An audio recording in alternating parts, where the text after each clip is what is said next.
Finally, he draws a picture of the river Avaai using the image of a beautiful woman covered with flowers, among which we notice several that are characteristic for the rain season: Kura, Padi, Talavum, Musundei, Mullei. The main motif of the picture is the motif of purifying, good-giving water. Then he introduces a village of sheepherds, a typical background for the Mullei situation. So the approach developing here can be applied to another part of the poem, the third part, that tells about the Cherokee King Sengutuvan's march to the north. This part, in fact, has no straight connection with the story of Kolana and Kannahi. That is why the authentic character of it has been often questioned. True, the march was undertaken by Sengutuvan, who decided to introduce Kannahi's cult into his kingdom in order to find a suitable stone for Kannahi's image. By its direction, Himalaya mountains, and the big scale of the whole affair, moving to the north with a huge army conquering the northern kingdoms, points first of all to the aim of acquiring glory. Indeed, the third part can be considered as a developed panegyric to Sengutuvan. A close analysis of this part reveals a certain structural scheme that lies in its bottom. The scheme ascends to an ancient ceremony of erecting the hero's stone. Such stones are known to be erected in the places of heroes' death. They contain the hero's vital energy and were objects of veneration. Here I want to... to conclude, I express the idea that this part, especially this part, is composed under the influence of Sanskrit Mahakavya poems. For instance, sort of a Digvijaya process.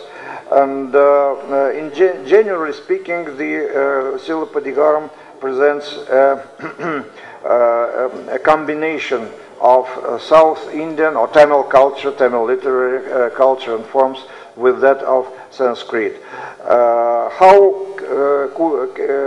was it done successfully or not? Well, it is another question for discussing. Thank you very much.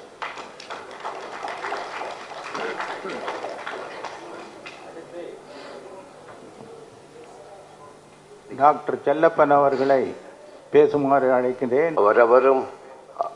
அவரவர்கள் அவர்களையே அறிமுகப்படுத்திக் கொள்ள வேண்டும் என்று ஐயா அவர்கள் சொன்னார்கள்.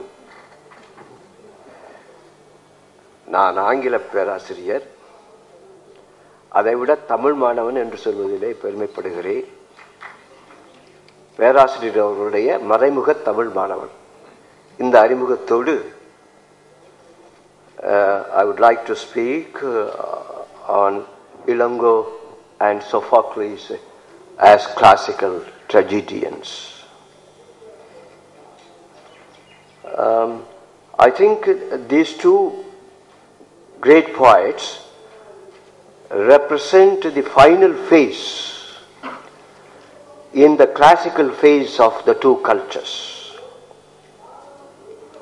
And they also represent an evolution in form. Greek lyrics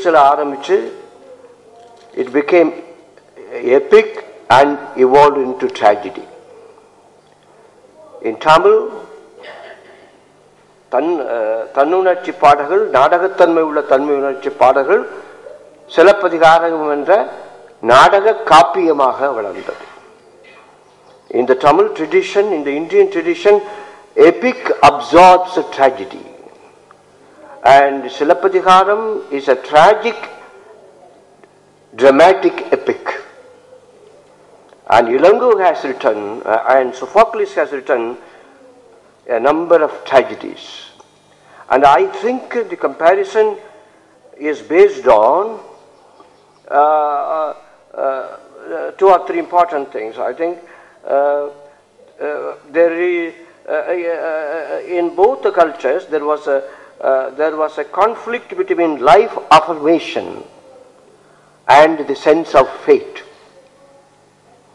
வாழ்க்கை உணர்வோடு விதி, and there is a conflict, there is a change from the matriarchal to the patriarchal culture.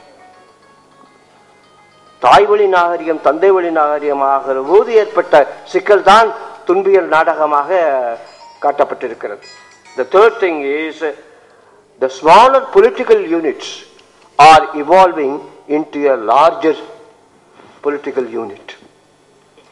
இந்த அடிப்படையில் முதலிலே angels, the great Marxist philosopher, said that the Greek tragedy was catapulted because of the change from the replacement of the matriarchal by the patriarch. அப்படி மாறுகிற போது பெண் ஒரு ஒரு தீக்கனலாக கொற்றவையாக பொங்கி எழுகிறார்.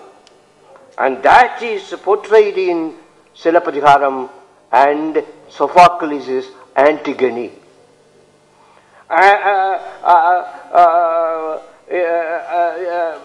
A very important thing is in both also there is a change from the change into a capitalistic society. நான் அடிக்கடி சொல்வதுண்டு, கோவலன் மாதவியை பொருளாக விலைக்கு வாங்குகிறார். சிலம்பு என்ற மங்களக்குறியை பொருளாக மாற்றுகிறார். பிறகு the anklet, when it is broken again, I think the whole epic I think revolves around a symbol of chastity becoming an object of utility and consumption. And இந்த போராட்டமும் இருக்கிறது. அது ரொம்ப முக்கியமானது என்னென்றால், Antigone is protesting against Creon, the great king. So, Antigone is the conflict between a woman and the king. And Antigone's voice is the voice of the female voice against the political power as well as the male power.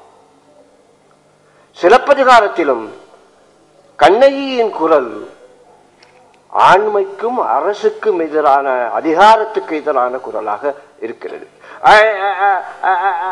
And a very important thing is, in both they want to preserve family obligations,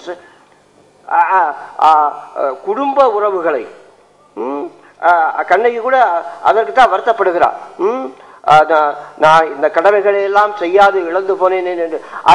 Kannagi and Antigone give importance to family obligations, மனித உறவுகளுக்கு. இது ரொம்ப முக்கியம் என்னவென்றால், அவர் இந்த கடவுள்களிலேயே அந்த மாற்றம் இருக்கிறது. கண்ணகி பொங்கி எழுகிற ஃபியூரியோடு இணைக்கப்படுகிறார். ஆன்டிகோனியும் அப்படி ஒரு பொங்கி எழுகக்கூடிய terror காடஸோடு இணைக்கப்படுகிறார். The fury of woman against the male tyranny. அதில் ரொம்ப ரெண்டாவதாக ரொம்ப முக்கியம், Antigone questions the law of the king, the state law, and she says the family thing, the unwritten law is more important. Kannagi